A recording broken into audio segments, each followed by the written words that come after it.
घरी पोचल्या आधी आईच्या हातचा छान असा गरमागरम चहा पिला आणि त्यानंतर लगेचच उद्याचे कार्यक्रम होता त्याची तयारी सुरू केली। सगळ्यात आधी तर लसूण सोलून ठेवला आदल्याच दिवशी आणि लगेच दुसऱ्या दिवशी सोमवार होता त्यामुळे बेलसुद्धा मोजून निवडून ठेवायचा होता। पण इतका जास्त भैयाने बेल आणला होता पण त्यामध्ये सगळा किडकाच होता, त्यामध्ये एकही बेल असं चांगलं भेटलं नाही मला।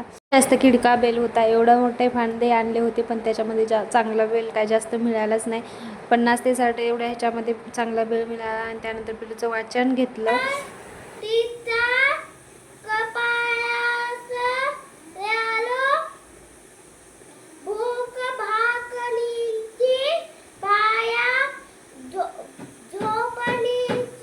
वाचन वगैरे सगळं झाल्यानंतर रात्रीचं जेवण वगैरे केलं आणि मग असा दिवस आजचा होता।